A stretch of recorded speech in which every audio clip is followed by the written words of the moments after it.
Ал жерде кой деген кожо жок, ошол жерде канча адамдын арасында. Андай нерселерди жыйыштырайлы. Анан ошол жерде дагы кээ бир анча сакал койгон эркектерибиз бар, ошол жерде бийлеп аткан көрсөң таң каласың. Умар радиаллаху анхунун сөзү бар.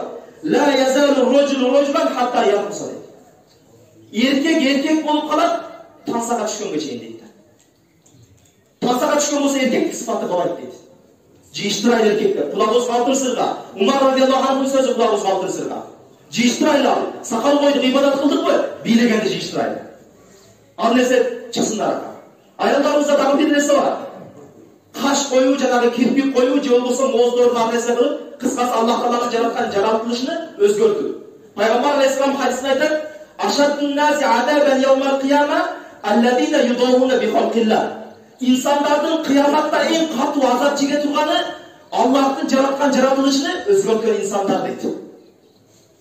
Ошол сыяктуу бир нерселерди коюп, бир нерселерди көбөйтүп инсан денесине, же бир нерселер ал жер бул жерде операция кылып бир жыйыштырайлар нерселерди. Бул нерсени каш терген, баш терген, бул нерсени устаздарыбыз канчадан бери айтып жүрөт. Бул шариатка кылап, шариатта жок нерсе. Шариатта өтө бир кыяматта азабы чоң нерсе экен.